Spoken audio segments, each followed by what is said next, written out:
these were all learning points as well. My career started off in ground operations, and I've learned in other airlines, right? When I first arrived at IndiGo, from the starting in 27, when it was nothing, the office was empty. Airlines that are manufacturing, right? And they are mandating to go, right?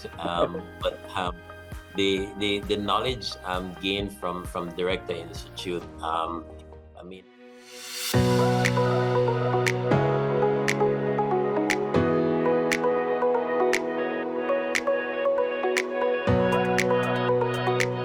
Hello everyone and welcome to FaceTime with Leaders, a podcast series by the Directors Institute World Council of Directors. I am Rajesh Joshi, and today we are thrilled to be joined by a dynamic leader in the field of airline operations and integrated control. With a career spanning over 2 decades and extensive experience across multiple continents, Mr. Peron Taitt has mastered the art of optimizing airline operations. From fleet management, crew scheduling, to groundbreaking system implementations, he has been instrumental in enhancing operational efficiency and elevating passenger experiences. Currently, serving as the head of integrated operations control at Flyadeal, Mr. Tait's strategic vision and expertise have reshaped how airlines approach the ever evolving demands of modern aviation. Thank you for joining us, Mr. Taitt, and welcome to FaceTime with Leaders. Pleasure. It's a mutual pleasure. Great. Mr. Taitt, I've had the chance to explore some of your incredible achievements, and there is so much I am excited to discuss with you today. So, to start this conversation, starting in operational roles to leading in integrated operations control center at Flyadeal, you have seen various facets of the airline industry. Can you take us through some of the turning points that brought you into leadership in such a dynamic field? Well, Rajesh, it has been challenging, I must say. And there have been lots of turning points throughout the years since I've joined aviation in 1999. I won't say most of them, but I've been through emotional decisions, and these were all learning points as well.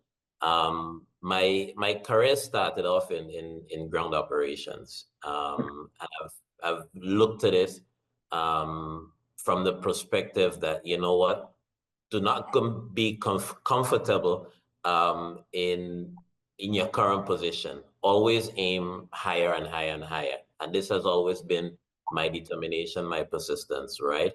After 5 years of being in ground operation, I said, you know what, I've learned it. I've went on for another 5 years, got to junior supervisory role. I've learned the inside outs, the ins and outs of ground operation. And I've reached a stage that, you know what, I need to grow from here on. I've looked at the company from that perspective. Most of the persons that were ahead of me were more senior. And obviously they had a more long-term career and stagnancy in terms of being in the company. So I said, you know what, I need to broaden my expansion. I've studied aircraft mechanics. At that time, in the Caribbean, I didn't get the practical knowledge that is required for me to get on to the next stage. So what I've done at that time was to move on to aircraft dispatching. And to do that, I had to travel to the US to get what do you call a flight dispatcher's license. But prior moving to the US, I wanted to go to England to further the aircraft mechanics and become an engineer. At that time, obviously parents had better vision for you, but I'm the kind of, I wouldn't say stubborn, but I'm the persistent one that if my mind is set on a goal, I'm going to achieve that goal.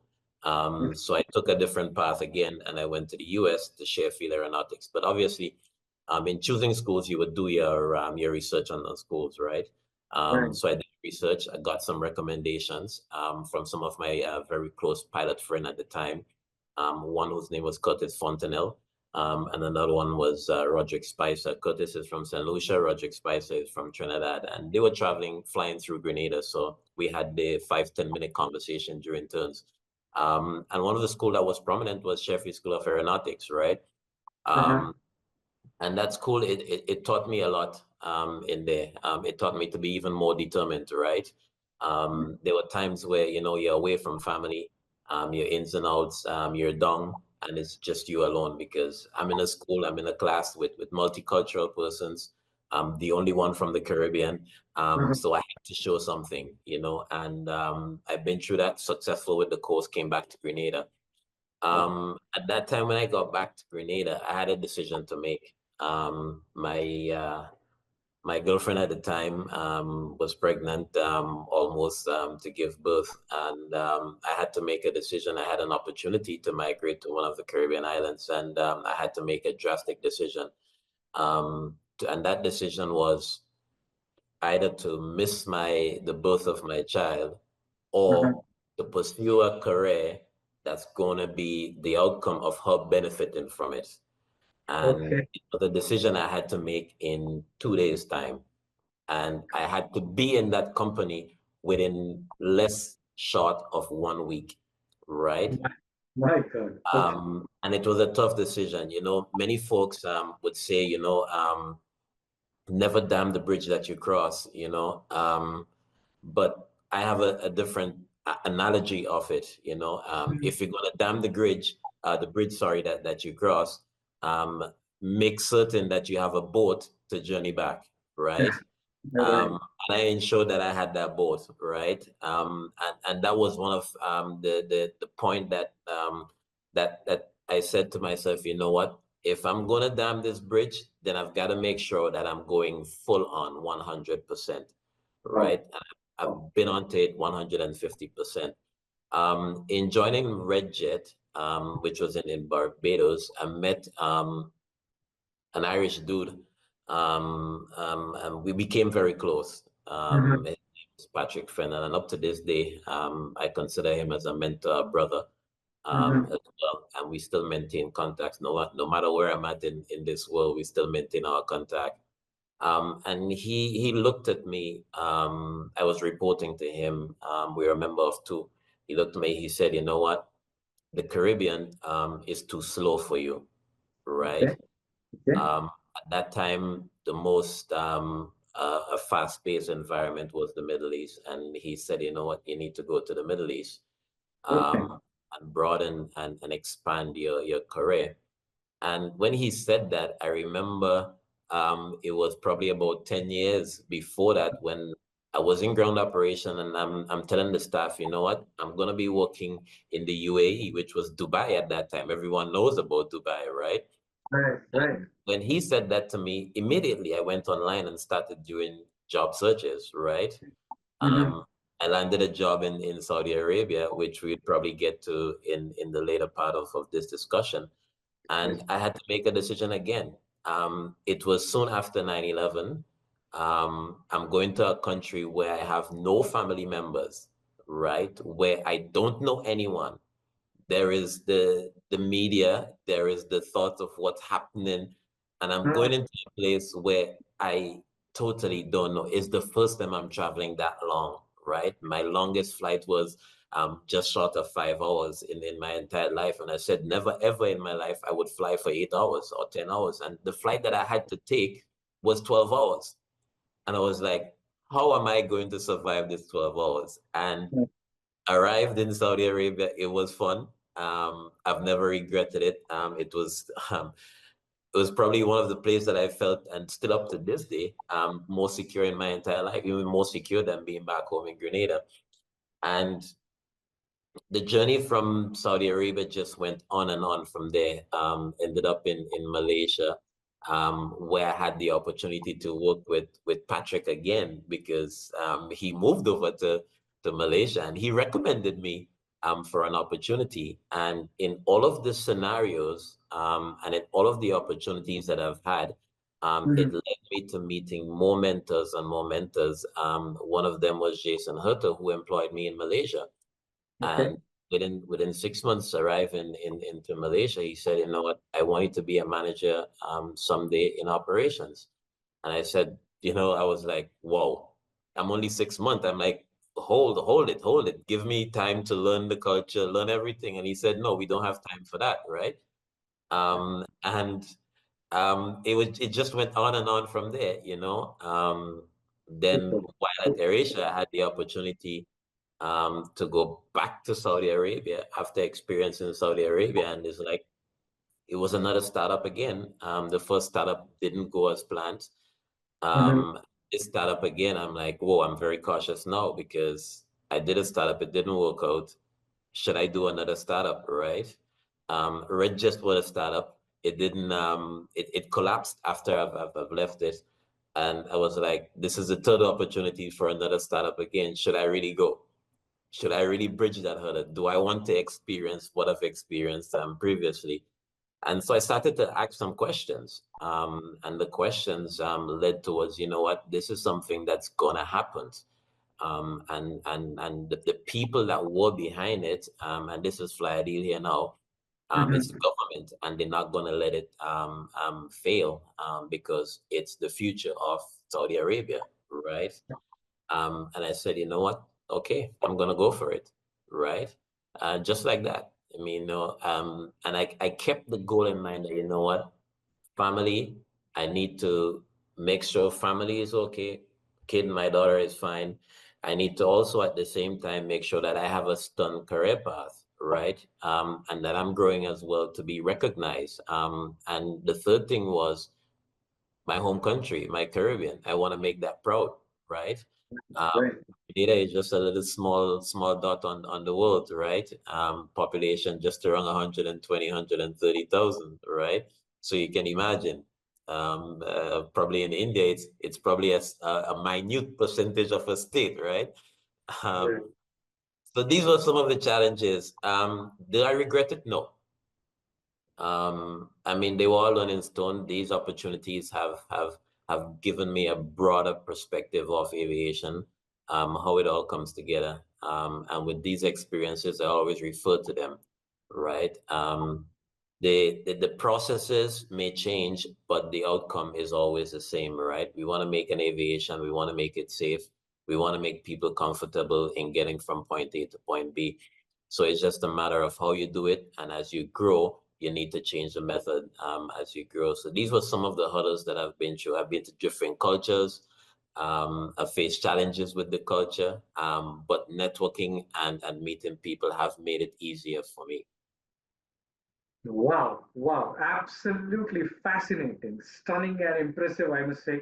I mean, what I get from this entire journey that you have described is that if you are able to put your mind to what you think you want to do, Exactly. here's a classic example of how you can really go about achieving it. Yes, there are going to be hurdles and failures, Exactly. but end of the day, it is all about self-belief and Exactly. truly appreciated. So that's really fantastic.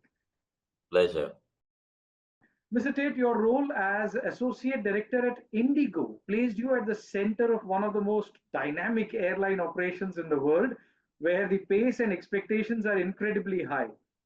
I can imagine that managing daily operations in such an environment came with unique challenges that required both resilience and innovation. Could you share some of the standout challenges you faced in this role and how you approached them to keep things running smoothly?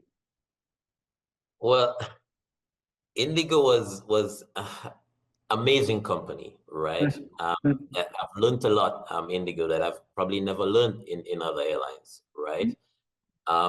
When I first arrived at IndiGo, that was back in 2018. Um, they were at that time, I think it was 188 aircraft, and the 189th aircraft was arriving in a few days' time. And when I got there, the goal was, if I'm not mistaken, 230 aircraft by year end, right? Yes. Now, you're talking arriving in June with 188 aircraft, and by December 31st, you would be at 230, right? Wow. Perfect. That's massive. I've never been in an airline with such growth. And I was saying to myself, you know what? It's not going to happen. As we go on, as we progress, as I progress in India, after Mhm. week 1, week 2, the aircraft count just started increasing. I'm like, wow, right? And if you do the math, this is like 1.7 aircraft every week. Yes, yes. Right? So that's massive. So you have no time for procrastination. You have no time to sit back and think negative. It's positive. It's gonna happen. You're not gonna stop it. The training's moving forward, right? You have the option. It's either you get on the train or the train leaves you behind. You choose, right? And it's very simple. And I choose to get on the train, right? Great. And IndiGo, being at that company taught me the bit of the puzzle that I needed in my career path, right? I have the experience in ground operation. I have the experience in flight operation. I have the experience in systems. I have the experience in dealing with multi cultures so that I can adjust to the Indian culture, right?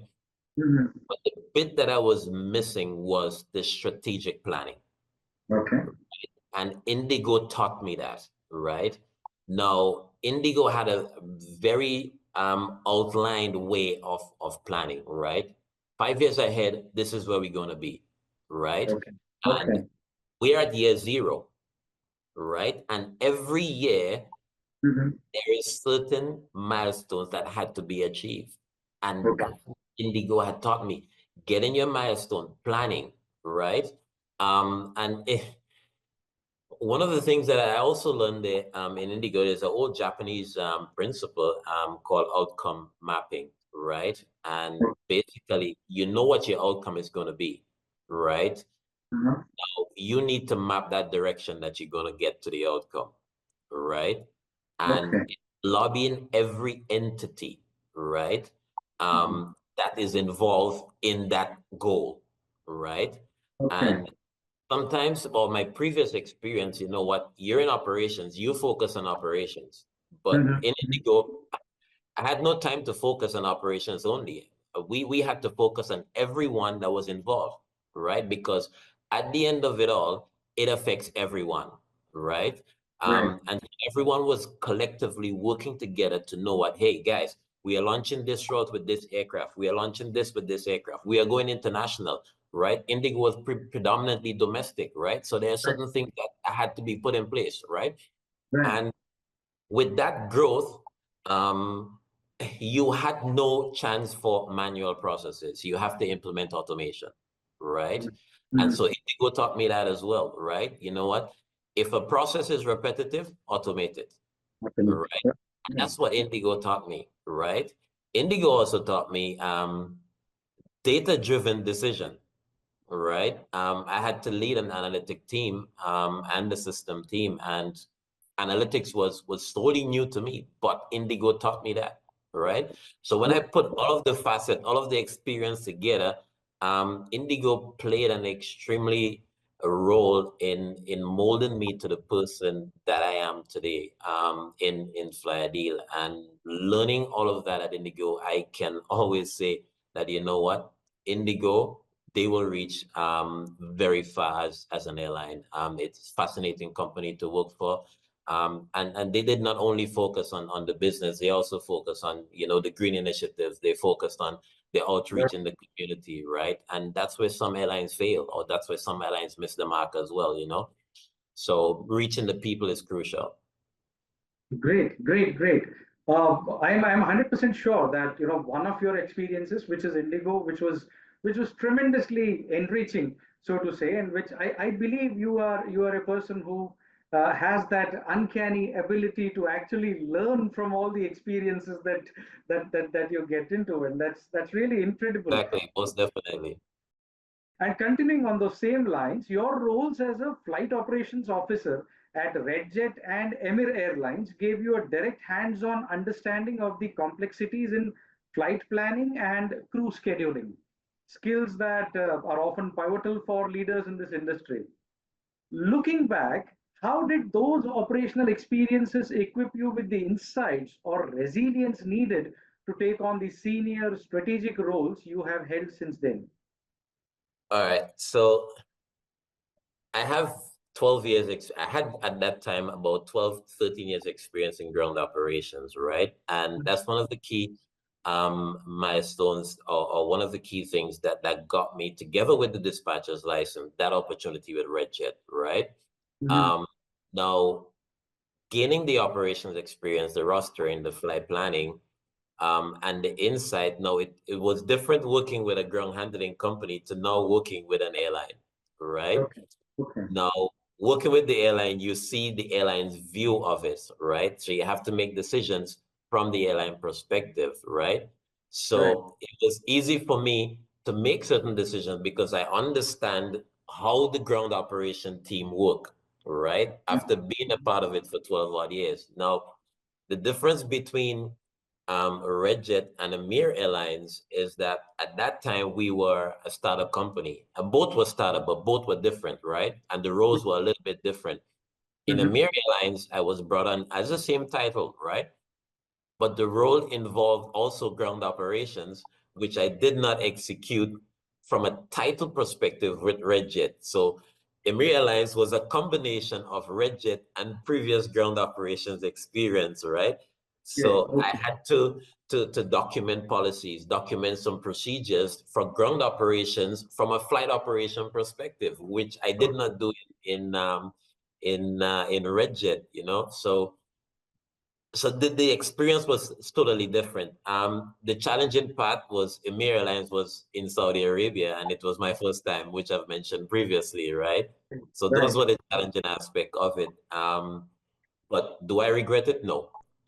They both were learning experience. I mean, from a flight planning perspective, the region and the weather phenomenon that you face when it comes to flight plan is different in Saudi Arabia compared to the Caribbean, right? In the Caribbean, you have typhoons. We call them hurricane in the Caribbean. Whereas in Saudi Arabia, you have dust storms, you have sandstorms, you have these sort of phenomena. At that time, it was rain was probably once a year or twice a year at that time, right? So rain is not about it. Your way of flight planning is totally different, right? The heat is a higher factor in flight planning in Saudi Arabia, right? When you face with dust storms, it's for a shorter interval compared to a hurricane back in the Caribbean that goes on for days, right? So the ramifications of a hurricane versus the ramifications of a dust storm is totally different, right? When it comes to the crew scheduling aspect of it, I mean, knowing the ground operation aspect and knowing what sort of delays that you anticipate from a ground operation perspective, it gives you the ability to plan better. From an operation perspective, you know, okay, this is how the ground work, this is what can happen, this is what can go wrong. Let me plan accordingly. Let me plan with the anticipation that, you know what, let me plan for the worst and hope for the best, right?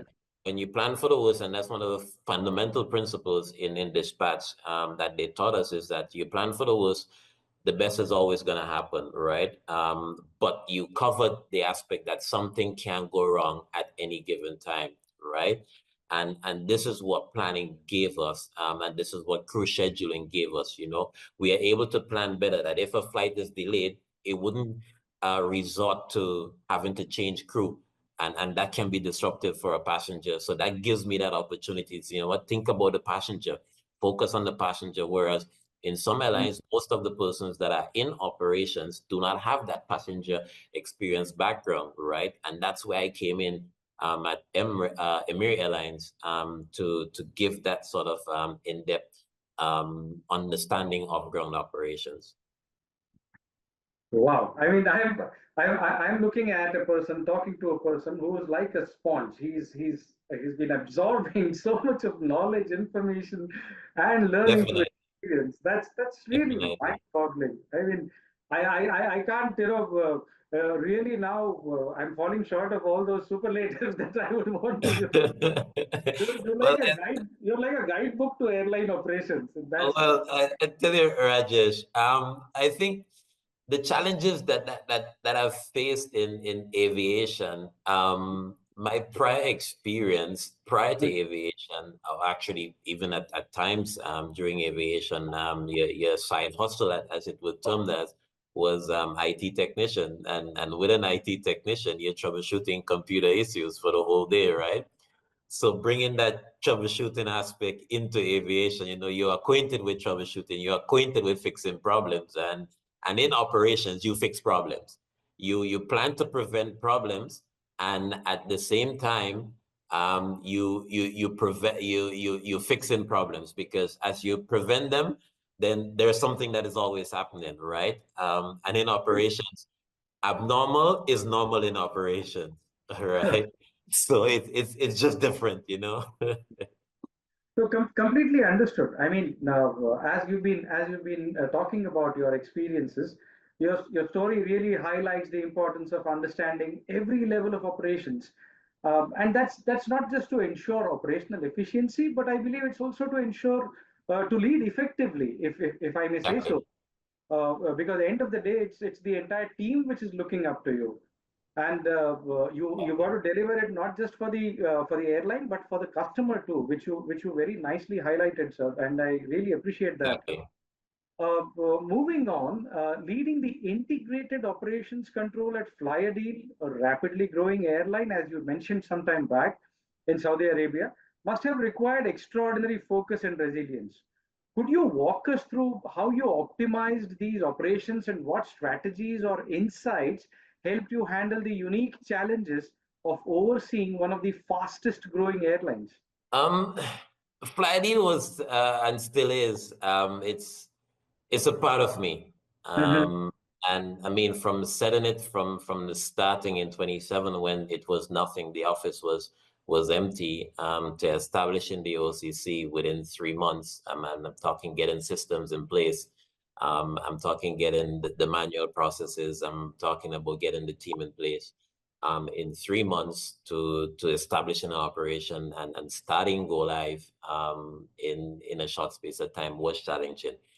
Now, okay. one of the things that I've learned when Flyadeal started, it was started on the concept of fun, energetic, right? Mhm, Having the people that fit that same characteristic, and young and vibrant as well, and people that were willing to embrace change, right? So with that concept, that's from the top mhm, downwards, I was forced, well, I won't say forced, I had to build a team centered around that, right? mhm, And I think this is the culture that first I worked on the people, right? mhm. Um, and worked on the people from the perspective that, you know what, we are here for one purpose. We are being paid to do a job. Let's do that job to the best of our ability, right? I've created an environment that was transparent, right? And to the perspective that, from the perspective that, you know what, if a problem is known, we fix it together.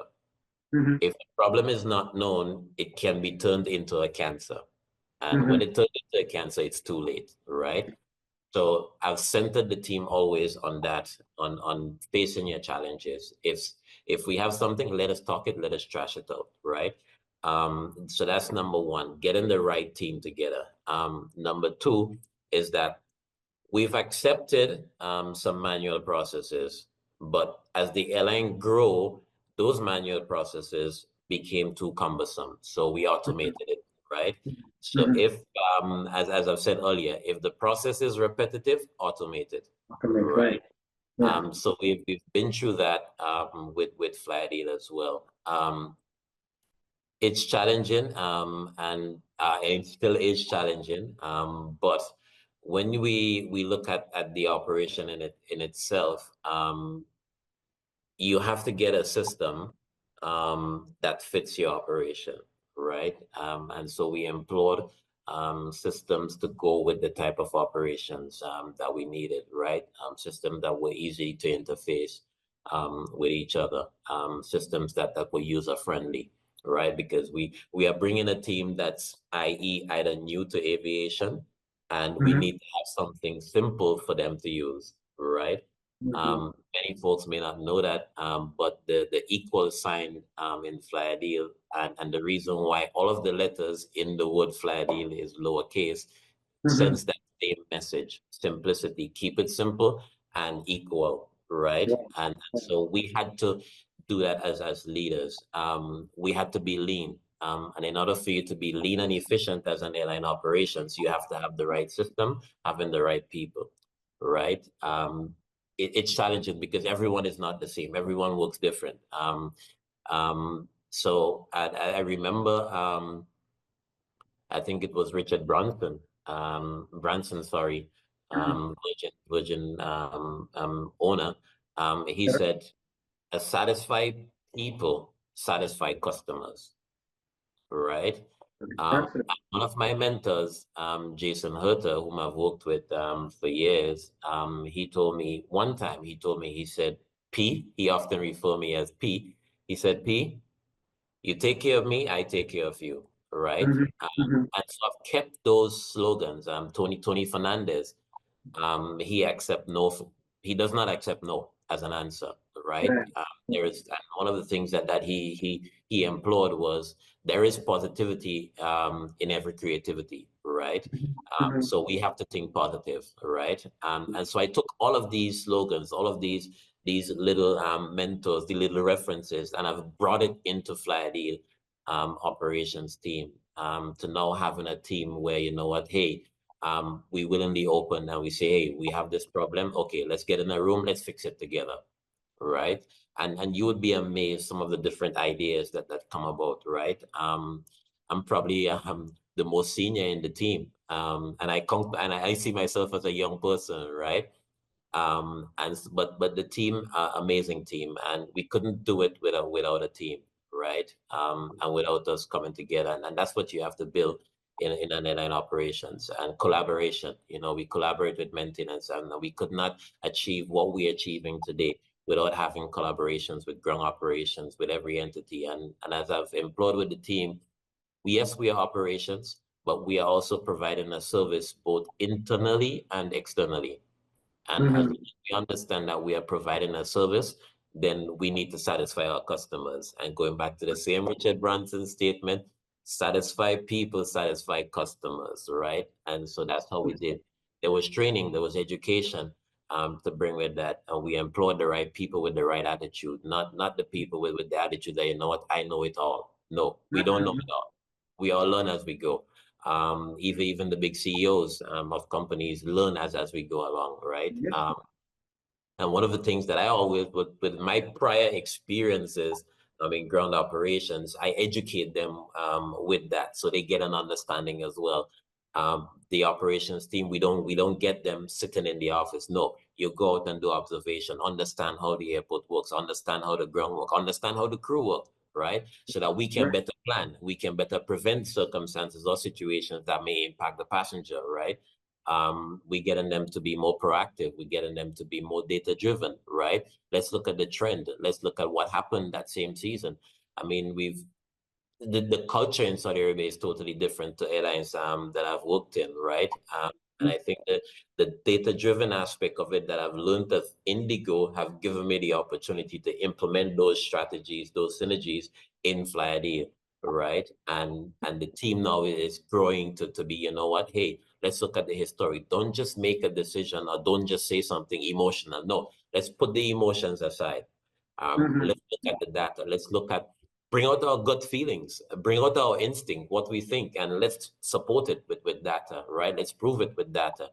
And that's how we've been successful. You know, we've preempted a lot of things. I mean, we're not 100%, we're not the best, but we are still aiming to be the best. And that's where I want my goal is to continually bring the team to that level. Great. The hallmark of a great leader, I must say. That's really fantastic. Simple steps. Absolutely. So, Mr. Taitt, looking ahead with such a wealth of experience in airline operations and strategic leadership, are there new challenges or perhaps advisory or boardroom roles where you see yourself making a continued impact on sharing your insights with the industry? Most definitely, most definitely. As the world grow when it comes to aviation, the manufacturers are growing in different aircraft types. The manufacturers are growing with the number of aircraft that they are producing. We have the world going to sustainability, right? So the airline and the aviation industry continually change, right? So which means that you would have airlines that are being more mature and more mature, which means that you will have new airlines that are coming on. And I see that the learnings that I'm gaining from Directors Institute would guarantee or would give me that opportunity to become, i.e., maybe a board member, i.e., maybe an advisor with the expertise that I've gained in all facets or all areas of aviation. You know, you'll be able to more strategically plan. The challenges of a startup operations, I'll be able to share that or advise that accordingly. The systems, I'll be able to provide such insight into systems, to the ecosystems, the initiative, having the right initiatives at the right stage of the airline. And when it looks at ground operations as well, I'll be able to advise, I'll be able to lead and direct, make strategic decisions that prevent and preempt what can happen. I mean, every business wants to become profitable, right? And with the right people and with my expertise when it comes to aviation, I can surely share that and impact that and even provide that to entities. I mean, it doesn't only with airlines, but also even ministries of tourism, which where some countries may be on improving on their tourism sectors in relation to or working together with the aviation sector, because in order for you to satisfy the customer who is a tourist that is visiting your country, you have to satisfy the people. You have to have the right systems in place, and it starts with the airport, right? The first impression is the lasting impression. So it starts at the airport. It starts with the airline that's transporting the passenger. So having the right thing, having the right processes, the right procedure, the right vision in place, keeping the people informed of the vision. I think Southwest Airline would have done it perfect, where the people spoke or the staff spoke the same language, right? And that's one of the fascinating things about Southwest Airlines, is that everyone spoke the same language, right? And that's one of the goals, that's one of the expertise that I would love to bring into an advisory or a board role. Great, great. I'm 100% sure that your vision and experience would undoubtedly bring value to any board. You mentioned sustainability and ESG. With sustainability gaining attention in the airline industry, what role do you believe ESG principles should play in operations management, especially in areas like fleet management and ground operations? Well, airlines that are manufacturing, right? And they are mandated to go to sustainability to reduce on the emissions and the ozone and protect the atmosphere, right? So which means that they would be manufacturing aircrafts that are compliant with sustainability, right? Yes, but the aircraft is compliant, but what about the infrastructure on the ground? What about the airports?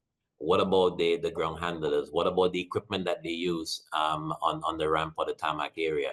Are we still using fuel, right? What recycling? What recycling do we have at the airport to recycle the old oil that are on the old equipment or the outdated equipment that we have? What recycling process when it comes to metal recycling do we have at the airport? So we need to protect the environment, not only for the number of aircrafts that are flying in the air. We all know aircrafts are made to fly, not to stay on the ground, right? So we have to have the right thing. What about the green? What about the electric equipment for ramp operations, right? Where are we going towards that? And I think if we were to look at that, these are some of the things that strategically airports and authorities can look at when it comes to aviation and when it comes to sustainability, right? Having more green for persons, right? You want to look at the governance as part of ECG as well. And with governance, you have to have the right strategic people behind when it comes to governance as well. You need to look at the transparency with that as well. And the more transparent you are when it comes to government, is the more you will be successful, right? As I've said, we get in a room, we trash it out, we move on, right? And that's good governance, right? And it starts with the top. It starts with the people that are leading and directing to execute that same governance. It doesn't involve only you sitting in a room, but it involves you getting out there, seeing how what is strategically implemented from the room is implemented or executed from the frontline staff, right?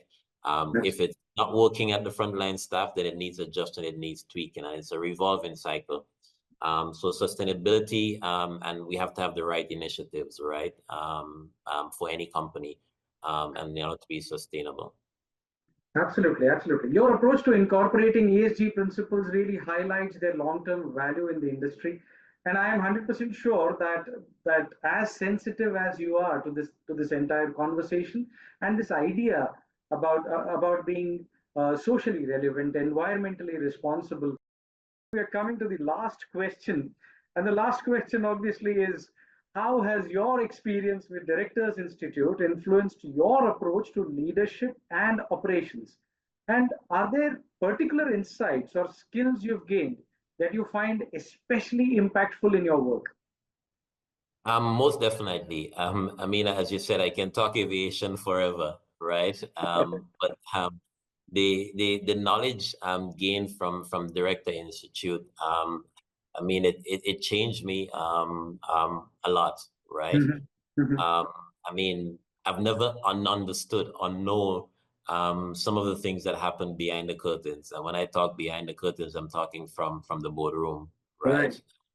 What are the different aspects of a board, and how the workings, how does a board work? You hear the term NRC, you hear the term audit committee, but yeah, this is just people auditing. No, it's not just auditing.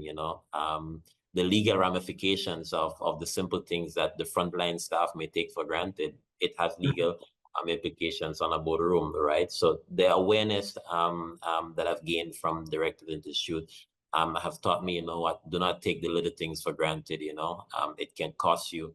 And I'm not talking cost in terms of life, but cost you in terms of reputation. It can cost you in terms of company, whether a company survives or not. So yes, so I tremendously, I words cannot even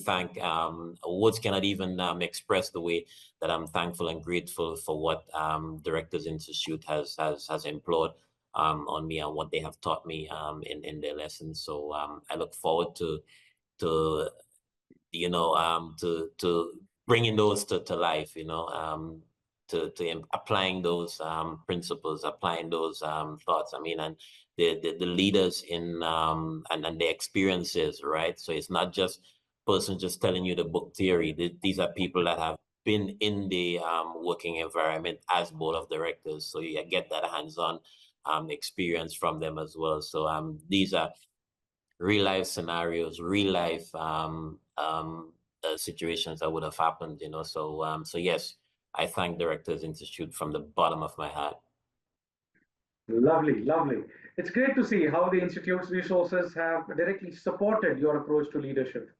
Your candid insights are truly appreciated, Mr. Taitt. Thank you once again for taking the time to join us and share your journey with us today. We at the Directors Institute wish you all the best in your future endeavors and continued success in every step forward, sir.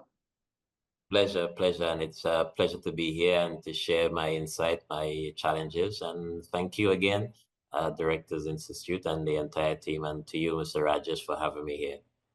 Thank you very much, sir. And that wraps up today's episode. We look forward to bringing you more inspiring stories and valuable insights from remarkable leaders in our next session. Until then, keep making a difference and finding fulfillment in every step of your journey. This is Rajesh Joshi signing off. Thank you.